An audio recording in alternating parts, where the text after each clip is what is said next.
신국론 하나님의 도성 제18권 41장 철학자들은 견해가 서로 다르나 교회의 정경은 그 책들 사이에 조화가 있다. 역사 문제는 더 논하지 않겠으나 우리가 이런 문제들로 탈선하게 된 동기였던 철학자들은 우리가 행복을 추구하기 위해서 우리의 생활을 어떻게 적용시키는 것이 최선책인가 하는 것을 발견하려고 그것만을 목적으로 삼는다. 그러면 무슨 까닭에 그들은 제자들이 선생과 의견이 다르며 제자들은 자기들끼리 견해가 달라지는가? 그것은 사람의 감각과 사람의 이성을 증거로 삼아 사람으로서 이 목적을 추구하기 때문이 아닌가? 이렇게 되는 데는 경쟁적인 자기 광고도 곁들었을 수 있다. 각 사람이 자기가 동료들보다 더 현명하거나 더 예리하다는 것을 보이려고 하며 자기는 풋내기가 아니라 독창적인 사상가로서 다른 사람의 사상을 되풀이야 하는 것이 아니라 독자적인 주장과 견해를 가졌노라고 자랑하는 것이다. 그러나 오직 진리를 사랑하기 때문에 선생이나 동료들과 갈라지는 사람들이 있다는 것을, 아니 그런 철학자가 많으리라는 것을 나는 인정한다. 그런 사람들은 진리에 대한 자기 생각이 옳든 또는 그르든 간에 그 생각을 옹호하려고 싸운다. 그러나 그렇다고 하더라도 하나님의 권위가 길을 지시하지 않는다면 불행한 인생이 행복 추구를 위해서 어느 방향이나 어느 길을 취하든 거기에 어떤 차이가 있는가? 그래서 최종적으로 확정된 우리 성경의 정경에 포함된 저자들은 그렇게 될 근거가 없는 것이 아니다. 그런데 그들의 생각에 서로 상치되는 것이 전혀 없다. 이 사실을 볼 때에 그들이 쓴 것은 하나님이 그들에게 말씀하신 것 또는 그들을 통해서 말씀하신 것이라고 믿는 것이 당연하다. 이렇게 믿는 것은 어느 학파나 학교에 속한 소수의 논쟁가들 뿐이 아니라 농촌과 도시에 사는 혹은 유식하고 혹은 무식한 무수한 사람들이다.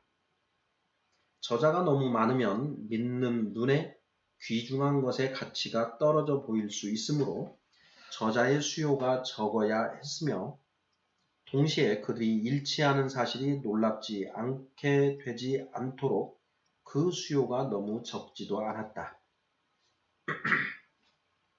철학자 가운데는 자기의 주장을 글로 남겨놓은 사람이 많지만 그 생각이 서로 완전히 일치하는 두 사람을 찾아내는 것은 쉬운 일이 아니다. 그러나 이 점을 증명하는 것은 이 책의 범위를 넘는 일일 것이다. 귀신들을 숭배하는 도시에서는 어느 학파를 막론하고 거기 속한 어떠한 사람의 견해가 널리 인정되어서 그와 다르거나 반대되는 견해를 가진 사람들은 모두 배척을 받았다는 예가 있는가? 아테네에서는 신들은 인간사에 전혀 관심이 없다고 주장한 에피쿠로스파와 신들은 우리를 도우며 보호하며 우리의 인간사를 인도하며 지지한다고 정반대되는 주장을 한 스토아파가 다 번창하지 않았던가? 그렇기 때문에 아낙사고라스가 태양은 타는 불에 불과하고 신은 아니라고 했다고 해서 재판을 받았는데 에피쿠로스는 해나 어느 별이나 신이라는 것을 믿지 않았을 뿐 아니라 유피테르와 그 밖의 신들은 인간의 기도와 기원이 미치는 우주 안에 살고 있지 않다고 주장했음에도 불구하고 같은 아테네에서 대단한 유행을 일으키면서 무사 평온하게 산 것을 나는 이상하게 생각한다. 신체의 쾌락을 최고선이라고 본 아리스티푸스와 사람은 고상한 인격으로 행복하게 된다고 주장한 안티스테네스도 아테네에서 번창하지 않았는가?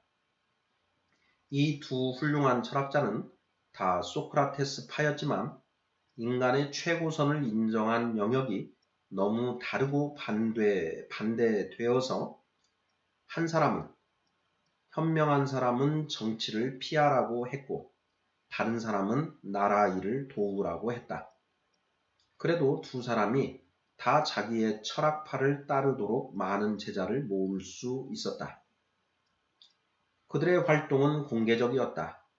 저 유명한 복도와 학교와 정원 등 공적 또는 사적인 장소에서 그들은 자기의 의견을 옹호하기 위해서 많은 제자들을 동원했다. 어떤 사람들은 세계가 하나라고 하며 다른 사람들은 세계가 무수히 많다고 했다. 이 한 세계에 대해서도 혹은 시초가 있었다고 하며 혹은 시초가 없었다고 했다. 어떤 사람들은 이 한 세계가 멸망하리라고 하며 다른 사람들은 영원히 있을 것이라고 했다. 어떤 사람들은 이 세계를 신의 마음이 주관한다고 했고 다른 사람들은 우연과 환경에 농락된다고 했다. 어떤 사람들은 영혼을 영생한다고 하며 다른 사람들은 영혼은 죽어 없어진다고 했다. 영혼 불멸을 믿는 사람들 중에서도 어떤 사람들은 영혼이 다른 동물의 몸에 들어간다고 주장했고 다른 사람들은 그것을 부인했다. 영혼이 죽어 없어진다고 믿는 사람들 가운데서도 어떤 사람들은 영혼은 몸이 죽은 직후에 죽는다고 믿었고 다른 사람들은 혹은 오랫동안 혹은 잠깐 동안 살아있다고 했으나 영원히 사는 것은 아니라고 했다. 어떤 사람들은 선의 표준을 신체에 두고 또 어떤 사람들은 신체와 마음의 양쪽에 두었다. 또 어떤 사람들은 심신 이외에 외부적인 선을 첨가했다.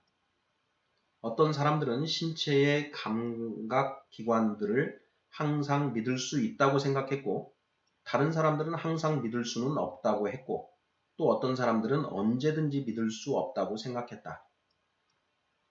그런데 저 불신자의 도성에서 어떤 사람들이나 원로원이나 행정관이나 유력자가 철학자들의 서로 충돌하는 무수한 의견들과 그 밖의 의견들을 심판해서 혹은 인정하고 받아들이며 혹은 정죄하며 배척하게 하는가?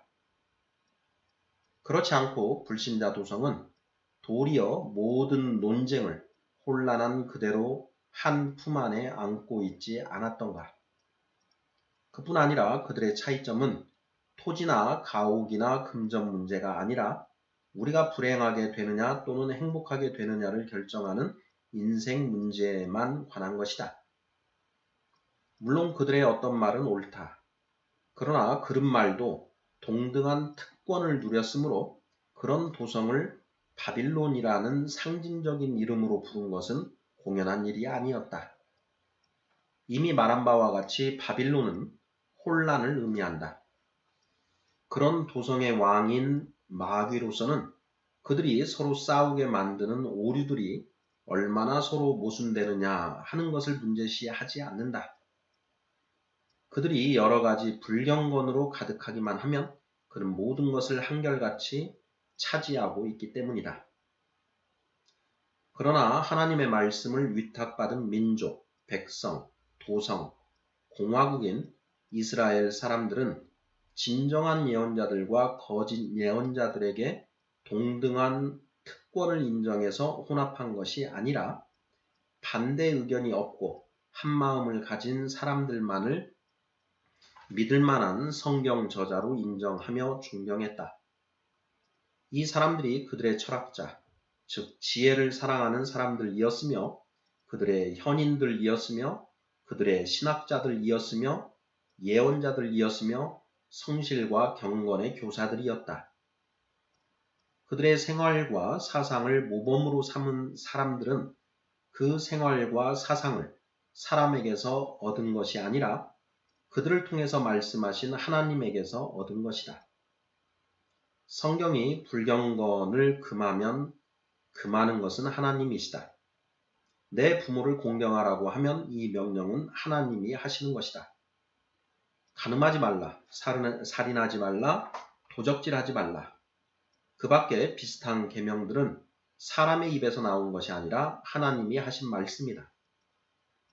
어떤 철학자들은 그릇된 견해가 많으면서도 진리를 인식할 수 있었고 정밀한 이론으로 그것을 사람들에게 납득시키려고 노력했다. 예컨대 하나님이 이 세계를 만드시고 지혜롭게 주관하신다고 하며 덕성을 존중하라, 나라를 사랑하라, 친구끼리 진실하라, 선행을 하라. 그 밖에 건전한 인격에 속한 모든 일을 가르쳤다. 다만 그들은 이 모든 일의 궁극적 목표가 무엇이며 이 일들을 판단할 표준이 무엇인가를 몰랐다. 그러나 우리 도성에서는 이런 일들을 예언자들의 말, 즉 그들을 통해서 하시는 하나님의 말씀으로 백성이 받아들이게 만들었다. 결코 대립항쟁하는 이론으로 가르친 것이 아니다. 그래서 교훈을 알게 된 사람은 사람의 지혜가 아니라 하나님의 말씀을 무시할까 두려워했다.